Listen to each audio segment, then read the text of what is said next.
할렐루야. 아멘. 잘 오셨습니다. 아멘. 한번 인사하겠습니다. 잘 오셨습니다.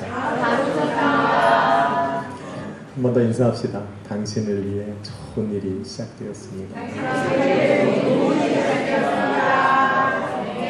예배 가운데 그 일을 이루어 가시리라 믿습니다. 한번 제목을 따라 읽습니다. 어둠을 밝히는 빛 예수. 어둠을 밝히는 빛 예수.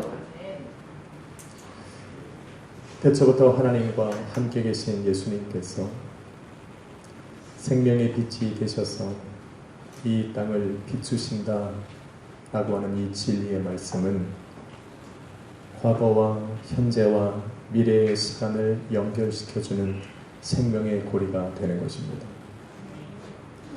저와 여러분이 읽은 5절의 말씀이 바로 그 진리의 말씀을 증명해주고 있습니다. 5절 말씀은 이렇게 기록합니다. 빛이 어둠에 빛이 돼 어둠이 깨닫지 못하더라. 이 5절의 말씀을 우리가 조금 더 깊이 이해하기 위해서는 영어 성경을 보면 더 자세하게 알 수 있습니다. NIV 영어 성경은 이렇게 기록합니다. The light shines in the darkness, but the darkness has not understood it. 알아들으셨으리라 믿습니다.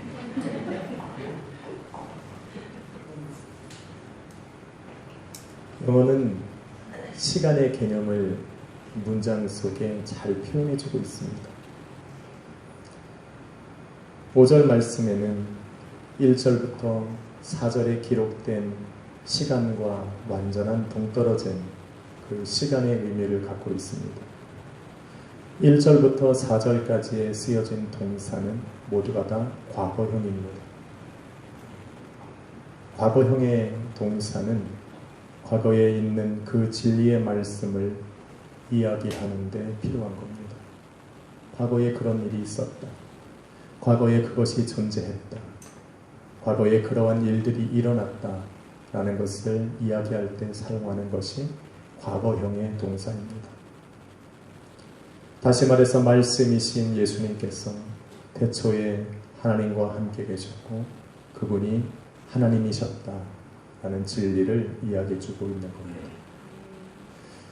그런데 그 과거의 시간 속에 계실 수밖에 없었던 그 예수님을 지금 이 5절의 말씀은 현재의 시간으로 모셔오고 있는 겁니다. 그래서 현재형의 동사인 shine 라고 하는 동사를 쓰는 겁니다. 우리가 다 고등학교를 지나면서 배웠던 영어의 문법인데 가물가물하시죠? shines라고 하는 것은 3인칭 단수 현재형입니다. the light이라고 하는 것은 유일한 빛이라는 겁니다. 다시 말해서 이 세상을 비추는 유일한 빛은 예수 그리스도 한 분밖에 없다는 겁니다. 아멘. 그 분이 지금 과거에 우리 하나님과 존재하시고 창세 이전부터 우리 하나님과 함께 하셨던 그 예수님께서 과거의 시간 속에 묶여 계시지 아니하고 지금 현재의 이 시간 속에 당신의 빛을 비추고 계시다라는 겁니다. 아멘. 믿으시면 아멘 합시다. 아멘. 그래서 5절의 말씀은 그 생명의 빛이 지금 어둠으로 가득 덮여있는 이 세상에 또한 어둠 속에 살아가고 있는 그 사람들의 심령에 지금도 생명의 빛을 비추고 계시다라고 말씀하고 있는 겁니다.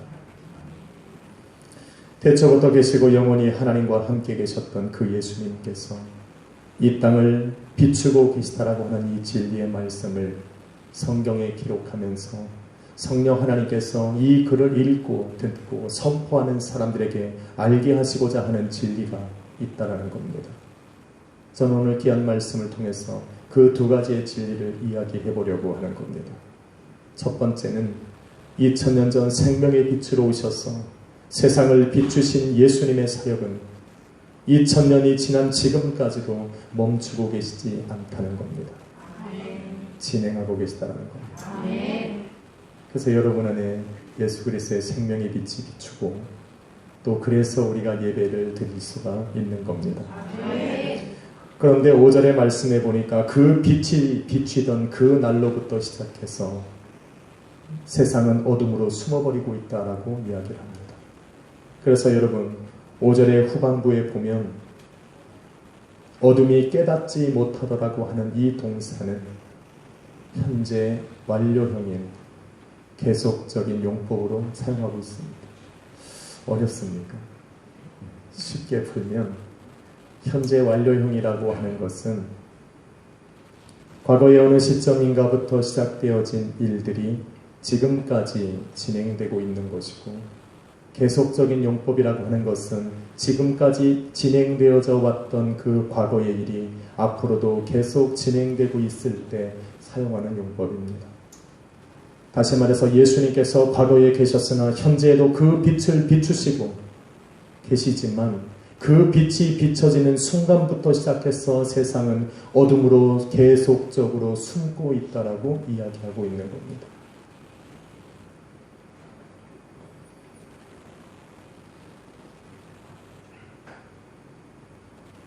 사람들이 숨는다는 이야기입니다. 그래서 복음이 선포되는 곳에 꼭 반대하는 사람이 있고, 세상에 아무리 예수 그리스도를 증거하고 복음을 들고 나가서 외쳐도 세상이 그것을 영접하지 못하고 받아들이지 못하더라는 겁니다. 어떡합니까? 여러분은 포기하시니 그래서 전도가 안 되지 않습니까? 한두 번 전하다가 반대하고 거부하면 이분은 아닌겠다. 그리고 눈을 돌리지 않습니까? 여러분의 마음속에 이미 결정되어진 또 단정 지어진 그 일들을 우리 하나님께서 포기하고 계시지 않습니다. 그래서 세상에 그 비춰지는 예수 그리스도의 생명의 빛을 거부할 때부터 하나님께서는 당신의 손으로 창조하신 그 사람들을 위해 그 코에 생기를 불어넣어서 하나님의 형상으로 입히신 그 사람들을 당신의 자녀 삼으시고자 그 생명의 빛 대신 예수 그리스도를 깨달아 알게 하고 그를 받아들일 준비를 하게 하기 위해서 예수 그리스도보다 먼저 앞서서 한 사람을 보냈는데 그가 바로 세례 요한이었습니다. 세례 요한이 그렇게 하나님 앞에 보내심을 받고 그 사명을 가지고 목적을 가지고 이 땅에 보내심을 받았기 때문에 세례 요한은 살아가는 날 동안에 그의 입술로 선포하는 것마다 빛 대신 예수 그리스도만을 선포했고, 그가 살아가던 모든 삶의 방식들은 바로 그 예수 그리스도를 증언하는 데 움직였다라는 겁니다. 세례 요한이 그러한 삶을 살았다라고 누가 증명할 수 있습니까? 그것은 바로 그의 제자가 되어서 그를 따라다녔던, 오늘 요한복음을 기록했던 그 사도 요한이 증명하고 있습니다. 그래서 사도 요한은 이렇게 말하는 겁니다. 7절로 8절에 그가 증언하러 왔나니 곧 빛에 대하여 증언하는 것이다. 모든 사람이 자기로 말미암아 믿게 하려 함이고 바로 그는 이 빛이 아니요 이 빛에 대하여 증언하는 사람이라고 이야기를 하는 겁니다. 사도 요한은 세례 요한의 제자가 되어서 그와 함께 먹고 마시고 자면서 그와 함께 삶을 나눴던 사람입니다. 세례 요한과 함께 삶을 나누며 따라다녔던 그 사도 요한이 세례 요한의 인생을 바라보면서 그의 삶을 바라보면서 깨달은 유일한 한 가지가 있다면 바로 그가 참빛이 아니요 참빛이 따로 있다라는 겁니다. 그래서 이야기를 하는 거예요. 여러분 9절로 8절에 그는 이렇게 증언합니다. 참빛 곧 세상에 와서 각 사람에게 비추는 빛이 있었고 그가 세상에 계셨으며 세상은 그로 말미암아 지은 바 되었으니 14절 말씀에 그분이 바로 태초부터 하나님과 함께 계셨던 말씀이고 그분이 바로 저와 여러분이 아는 예수 그리스도라고 선포하고 있는 겁니다. 한 사람이 제대로 예수 그리스도의 복음을 증언하고 그를 위해서 온전히 살아가면 그 사람의 삶을 통해서 또 다른 사람이 예수 그리스도를 온전히 발견하고 만나는 역사가 일어나는 것입니다. 왜 세상이 예수 그리스도를 부인합니까? 예수 그리스도가 진리가 되지 않았기 때문에 부인하는 것이 아니라 그 진리 되신 예수 그리스도를 믿으면서도 여전히 세상 가운데 타락하고 세상 가운데 죄 가운데 머물며 살아가는 교회와 성도들의 모습 때문에 그들은 지쳐가고 있는 겁니다. 세례 요한이 한 번이라도 자기를 따라다니고 자기 앞에 모여든 사람들에게 자기가 참빛 대신 예수 그리스도라고 얘기했다면, 자기가 바로 너희가 기다리는 그 메시아가 바로 나라고 이야기를 한 번이라도 했다면, 아마도 세상 사람들은 세례 요한을 메시아로 믿고 따라다녔을 겁니다.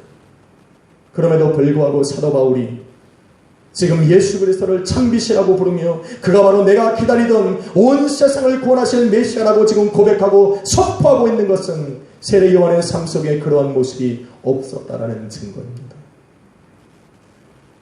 예수 그리스도를 준비시키고 다시 오실 예수님을 준비하는, 그래서 세상으로 하여금 세례 요한의 선포함과 같이 세상을 준비시키기 위해서 살아가는 예수 그리스도의 몸된 교회와 성도는 어찌하든지 나의 삶 속에 예수의 향기가 드러나야 합니다. 교회의 모습이 드러나고 나의 모습이 드러나는 순간 세상은 오해합니다. 세상은 오히려 더 어둠으로 숨어버릴 것입니다. 그러게 여러분이 전도하는 사람이 있다면 그 사람에게 오늘 나의 말하는 것과 행하는 모든 삶 속에 예수가 나타나야 합니다. 그것이 귀찮고 힘들어서 우리가 그 사람에게서 등을 돌리는 순간 그 사람에게 준비하고 계획하셨던 하나님의 뜻은 뒤로 보류되는 겁니다. 한번 인사합시다. 그렇게 살아가십시다. 할렐루야. 세례 요한이 증거했던 그 주님을 사도 요한이 탁 만나보고 나니 그 예수 그리스도 안에 있는 영광이 하나님의 독생자의 영광임을 발견한 겁니다. 그리고 예수 그리스도와 함께 동행하며 그의 삶을 바라보니 그 안에 은혜와 진리가 충만하다라고 고백하고 있는 겁니다. 다시 말하면 예수 그리스도를 만나지 않고는 하나님의 영광을 깨달을 수 없다는 말입니다. 예수 그리스도를 만나지 않고는, 그 생명의 빛을 만나보지 않고는 하나님께서 이 땅 가운데 베푸시는 그 은혜와 진리를 경험하고 누릴 수 없다라고 지금 이야기하고 있는 겁니다. 그래서 예수님을 만나야 됩니다. 그래서 요한은 예수님을 만나고 예수 그리스도 안에 담겨진 하나님의 영광과 하나님께서 이 땅에 베푸시는 은혜와 진리를 체험했기 때문에 비록 세상은 생명의 빛 대신 예수 그리스도의 빛을 거부하며 어둠 가운데 숨어버릴지라도 영접하는 자, 곧 그 이름을 믿는 자들에게는 하나님의 자녀가 되는 권세가 주어질 것이라고 강력하게 선포하고 있는 겁니다. 영접해야 합니다. 믿어야 합니다. 바로 예수 그리스도를 영접하고 그를 믿는 것이 하나님의 자녀가 되는 유일한 길입니다. 어떻게 영접합니까? 어떻게 하면 예수 그리스도가 나의 죄를 위해서 죽으시고 나에게 살아있는 소망을 주시고자 다시 살아나셨다는 것을 믿을 수가 있습니다. 또한 그 믿음을 어떻게 하나님 앞에 증명해 보일 수 있습니까? 눈이 갑자기 동그래졌습니다. 그렇게 하고 싶으신가 보죠. 하나님의 자녀가 되는 유일한 길은 예수 그리스도를 영접하고 그의 십자가의 죽으심과 부활을 내 삶에 받아들이는 겁니다. 그것이 바로 침례입니다. 오늘 예배 후에는 우리는 침례식을 거행합니다. 이 자리에 앉아 계신 분은 오늘 침례를 끝으로 아마 거의 대부분이 다 침례를 받으셨을 겁니다. 어제 침례 교육을 준비하면서 저 또한 많은 것을 깨닫고 또 그 침례식을 준비했습니다. 침례는 바로 예수 그리스도가 나의 구주고 나의 하나님이요 나를 구원하실 이 땅에 다시 오실 메시아라는 것을 고백하고 믿는 시간이 되는 겁니다. 그래서 생명의 빛을 피해 어둠 속에 숨었던, 그래서 어둠 속에서 죽어가던 나를 다시 생명의 빛 대신 예수 그리스도 앞으로 내어드리는 것이 바로 침례입니다. 십자가 위에서 죽으시고 또 나를 위해 부활하셔서 영원한 생명을 주신 그 예수 그리스도의 죽으심과 부활하심에 동참하는 것, 그것이 바로 침례입니다. 그래서 침례가 바로 하나님의 자녀가 되는 보증이 되는 겁니다. 아멘. 할렐루야. 아멘. 그래서 침례를 받으시는 분은 침례를 받으면서 반드시 그 마음에 믿음으로 받아야 되는 것은 예수 그리스도의 십자가의 죽음과 그 부활이 곧 나를 위한 것이고, 그것을 믿음으로 받고 침례를 받는 나를 내가 믿고 고백한 대로 예수님께서, 하나님께서 예수 그리스도를 죽은 자 가운데서 살리신 것 같이 마지막 날 나를 또한 살리실 것이라 믿어야 할 줄로 믿습니다. 아멘. 그렇게 믿어야 합니다.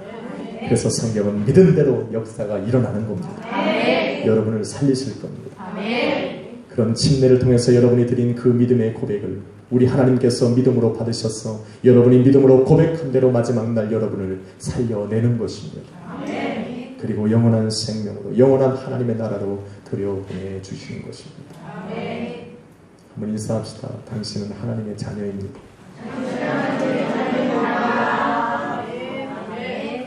믿습니까? 중요한 일입니다. 바로 침례를 통해서 여러분이 예수 그리스도를 영접하고 또 하나님의 자녀가 되는 권세를 가졌다라고 지금 성령은 증언하고 있는 겁니다. 두 번째 본문을 통해 깨닫게 하시는 두 번째 진리는 세상에 비추는 그 빛을 어둠이 가리지 못한다는 것입니다.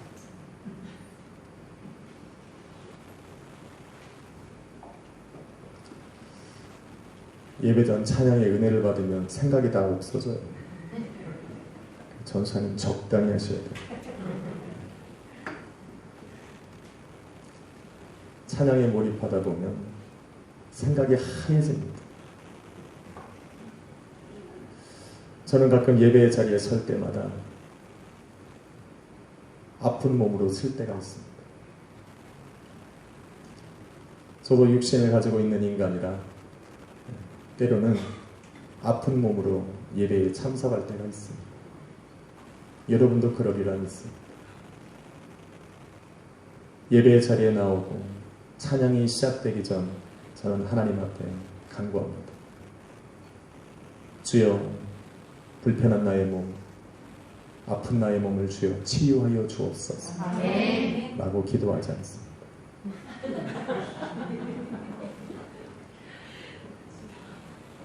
정말입니다. 이게 저의 신앙입니다. 대신에 이렇게 기도를 드리고 저 사무실에서 나옵니다. 하나님, 나의 육신의 아픔이 우리 하나님을 찬양하는데 장애가 되지 않게 해주옵소서. 전 이렇게 기도하고 있습니다. 좀 또라이죠? 아프면 치료해달라고 해야 되는데 저는 그 아픈 것이, 내 몸이 불편한 것이 예배를 통해서, 찬양을 통해서 우리 하나님 앞에 영광 돌리는 거에 장애가 되지 않도록 기도하고 있습니다. 그래서 저는 예배 자리에 나와서 더 열심히 찬양합니다. 아프면 더 열심히 찬양합니다. 한 번은 제가 너무 아파서 예배 자리에 설 수가 없을 정도로 너무 아픈 적이 있었습니다.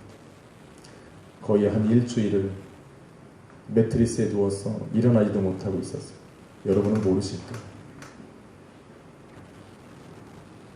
그래서 제가 박 전사님한테 알렸어요. 화장실 좀 데려가달라고. 그랬더니 박 전사님이 오는데 그 손에 뭘 들고 왔냐면 죽을 들고 왔어요. 먹고는 살라고.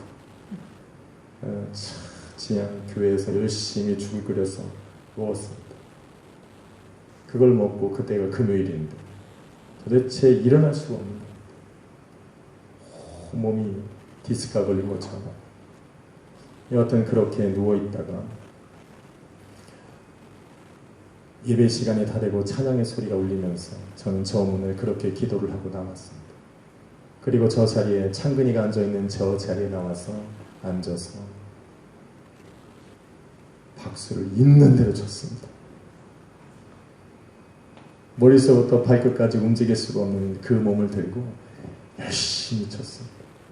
우리 성도님들은 모르지만 전도사님이 저를 동그란 눈으로 쳐다봤어요. 저 사람이 왜 저러나? 매트리스에서 일어나지도 못하는데 저 사람이 왜 저러나? 그렇게 하나님 앞에 영광을 돌리고 있는데 찬양이 끝날 때쯤 희한한 경험을 합니다. 하나님께서 어떤 머리끝서부터 발끝까지 저를 치료하시더라고요. 그리고 단 위에 섰을 때는 언제 그랬느냐는 싶이 하나님께서 저를 온전히 치료하시는 경험을. 이것이 바로 성도가 해야 되는 일입니다. 어느 날은 오른손에 손가락이 아프고 다음 주는 왼손이 아플 수 있습니다. 그 다음 주는 귀가 아플 수 있고 그 다음 날은 코가 아플 수도 있어요. 마귀는 우리의 육신을 언제든지 사용할 수 있습니다. 목적은 하나예요. 하나님 앞에 영광 돌리지 못하도록 하나님 앞에 나아가 찬양과 경배를 드리는 것을 가장 싫어합니다. 우리의 육신뿐만 아니라 내 삶을 건드립니다. 때로는 내 심령에 상처를 줘서 내가 그 예수 그리스도를 찬양하고 경배하고 섬기는 자리에 나오지 못하도록 만듭니다. 우리가 기도해야 될 것은 내가 살아가는 이 세상의 삶이 예수 그리스도를 찬양하고 경배하고 높여드리는 그것에 장애가 되지 않도록 기도해야 합니다. 그것이 우리 성도에게 원하시는 하나님의 뜻입니다. 그래서 말하는 거예요. 죽어도 이 자리에 와서 죽으면 영광 될 것이다. 그런데 그렇게 안 죽이더라고요. 하나님께서 예배 자리에 나온 사람을 살려내는 거예요. 죽을 것 같아서 나왔는데 정말 마음에 상처를 입고 예배 가운데 나왔는데 하나님이 치유해버리시는 거예요. 아마 여러분이 생각하기에 오늘이 이 예배가 바로 내가 드리는 마지막 예배일 거라고 생각하고 나와도 하나님은 또 한 번의 예배를 준비시킬 거예요. 왜? 이 자리는 예수님께서 살아 역사하시는 자리니 바로 그렇게 믿고 예배 가운데 나와 우리 하나님을 찬양하고 경배하는 사람들에게 그런 역사는 일어날 것이니 저는 그것을 믿습니다. 그래서 저는 아픈 것으로 인해서 언제 아프냐면 그 아픈 것이 나로 하여금 하나님 앞에 경배할 수 없을 때 내가 우리 하나님 앞에 나와서 예배할 수 없을 때 나는 진짜 아프다라고 인정합니다. 이 자리에 나와 계신 분은 다 건강하신 분이에요. 육신에 장애가 있으면 여러분 오늘 이렇게 기도하세요. 하나님 내 아픈 것이 내 마음을 사로잡지 못하게 하시고 이 아픈 것이 하나님 나로 하여금 하나님 앞에 영광 돌리는 것을 가로막지 않게 하여 주옵소서. 그리고 뭡니까? 나의 생각과 마음을 우리 예수 그리스도에게로 초점을 맞추는 겁니다. 할렐루야. 저는 그렇게 해요. 여러분도 그렇게 하십시오.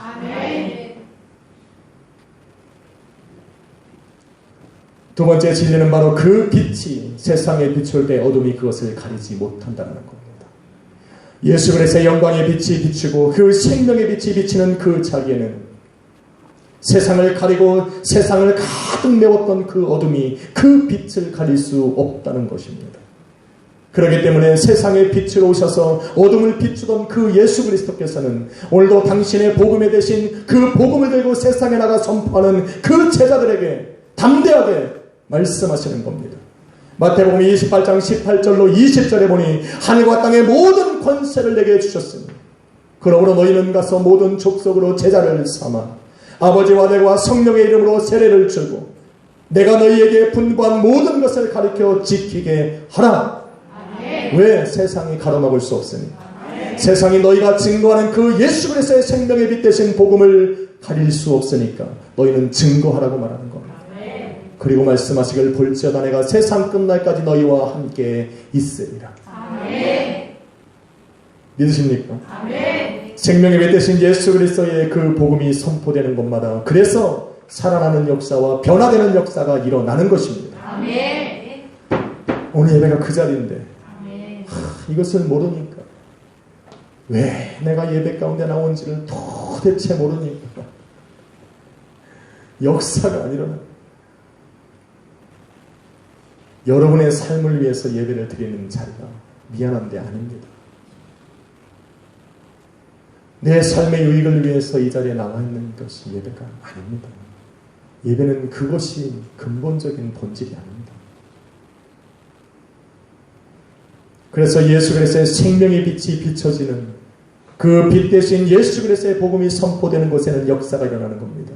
병든 자가 고침을 받고 마음이 상한 자가 위로를 얻고 가난하고 병든 자가 부유해지고 낮은 자가 높임을 받는 자리가 바로 그 생명의 빛이 비춰지는 자리입니다. 바로 이 자리가 그런 자리입니다. 그래서 그 소망을 품고 기도할 수 있어요.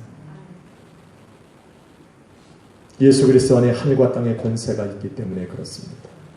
그 하늘과 땅의 권세를 가지신 그 예수님께서 그 이름으로 앞에 모인 모든 사람들과 함께하고 예배 가운데 함께하시기 때문입니다. 믿으십시오. 아멘. 그래서 그 복음을 듣고 믿음으로 받고 이제는 그 예수 그리스도를 나의 구주로 영접하고 침례에 임하는 그 사람들의 삶에도 변화가 일어나고 새 삶이 시작되는 겁니다.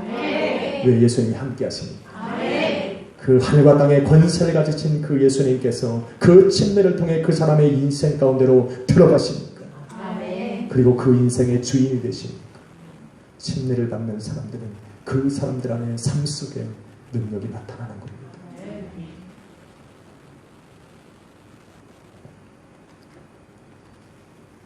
그래서 그 어떤 세상의 것들도 그리스도 예수 안에 있는 그 능력과 권세를 막을 수 없기. 하늘과 땅의 권세를 우리 주님이 가지고 계셨기. 침례를 받는 분들과 예수 그리스도의 복음을 듣고 믿음으로 하나님의 자녀가 된 모든 성도들의 삶을 가로막는 그 세상의 것들을 다 물리치시고 그 사람의 삶의 변화를 일으켜 주시는 겁니다. 아멘. 그래서 여러분의 삶에 좋은 일들이 일어나는 겁니다. 아멘. 마귀는 방해합니다. 저 또한 오늘 침례식이 있어서 긴장되기는 마찬가지입니다. 침례 받으시는 분들도 이 자리에 나오셨다면 승리하신 겁니다. 아멘. 침례가 쉽지 않아요. 침례를 받는 것이 물속에 들어갔다 나오는 것이 아니라는 걸 우리는 배웠습니다. 그렇게 생각하는 사람들은 그렇게 역사하는 겁니다. 그러나 침례를 통해서 바로 생명의 빛이 내 안에 들어오셨다라고 믿고 고백하고 그렇게 침례를 받는 분의 삶에는 그러한 역사가 일어나는 겁니다. 아멘. 아멘이십니까? 아멘. 그렇기 때문에 믿음으로 받는 침례는 새로운 삶의 시작이고 죄 가운데 머물러 죽어갔던 나의 삶을 벗어버리고 예수 그리스도와 덧입고 살아가는 예수 그리스도와 동행하며 살아가는 새 사람의 시작인 것입니다. 침례를 받으시는 분들은 축하받아야 합니다. 아멘. 그게 바로 여러분의 영적인 삶의 생일입니다. 아멘. 그게 시작이니까. 그래서 요한은 담대하게 선포하는 겁니다. 영접하는 자, 곧 그 이름을 믿는 자들에게는 하나님의 자녀가 되는 권세가 주어졌다. 아멘. 침례는 바로 그것의 보전이 되는 것입니다. 한번 인사합시다. 당신은 하나님의 자녀입니다. 침례를 통하여 예수 그리스도를 영접하고 하나님의 자녀가 된 성도는 이제 하나님의 자녀가 된 권세를 가지고 세상을 살아가는 것입니다. 하나님의 자녀가 되었다는 권세를 가진 것은 어떠한 의미가 있습니까? 하나님께서 오늘도 우리의 삶 속에 하나님의 자녀가 되는 권세를 주시고 예수님께서 가지셨던 하늘과 땅의 능력과 권세를 우리 성도들의 삶 속에 부어주셔서 함께 거하신다라고 하는 이 이유와 목적은 바로 2000년 전 예수 그리스도 앞에 이 땅에 보내셔서 그 예수 그리스도를 준비시키고 세상으로 하여금 빛 대신 생명 대신 예수 그리스도를 영접하는 데 준비시켰던 그 엄청난 사명처럼 어둠 가운데 거하는 이 세상에 보내심을 받았다라고 하는 증거입니다. 세례 요한을 통해서 사도 요한이 변화를 받고 수많은 사람들이 참빛 대신 예수 그리스도를 만나고 그 안에서 하나님의 영광과 은혜와 진리를 깨달은 것처럼 오늘도 예수 그리스도의 몸된 교회와 구원받은 하나님의 자녀들은 그 예수 그리스도의 권세를 힘입고 어두운 세상 가운데로 보내심을 받은 겁니다. 아멘. 그래서 우리의 삶에는 예수가 드러납니다. 참빛 대신 예수 그리스도의 그 생명의 빛이 여러분의 삶에 저의 삶에서 드러나야 하는 점. 예수가 드러납니다.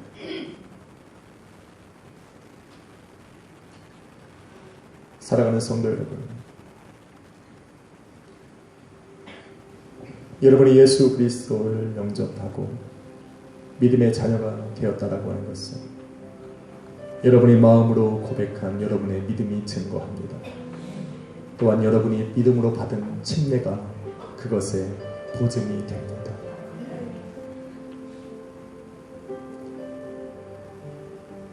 오늘 말씀을 통해서 성령 하나님께서 증거하신 대로 태초부터 계셨던 그 하나님께서 생명의 빛으로 이 땅 가운데 보내신 예수님은 그 생명의 빛을 지금도 비추고 계십니다. 비록 어둠이 그 빛을 가리고 세상 사람들이 어둠으로 숨을지라도 사람들의 심령에 비춰진 그 생명의 빛은 멈추지 않습니다. 승리할 것입니다. 그러기에 흔들리지 않는 믿음의 확신으로 오늘도 저와 여러분 다시 오실 주님의 길을 예비하는 삶을 살아야 합니다. 죄와 사망의 어두운 길에서 죽어가는, 그래서 예수 그리스도의 생명의 빛을 피해 어둠으로 숨는 그 사람들을 찾아가서 생명의 빛을 비춰줘야 하고, 그들로 하여금 다시 오실 그 주님을 영접하고 저와 여러분과 같은 하나님의 영원한 자녀가 될 수 있도록 그들에게로 다가가야 합니다. 그들로 하여금 아버지와 아들과 성령의 이름으로 침례를 받는 자리에 서게 하고, 나아가 빛 대신 예수 그리스도 안에서 영원한 생명의 기쁨을 누리며 살아가길 도와주어야 합니다. 그것이 바로 생명의 빛을 주셔서 당신의 자녀를 삼으신 교회와 성도를 향한 우리 아버지 하나님의 뜻임을 믿습니다. 기도하겠습니다.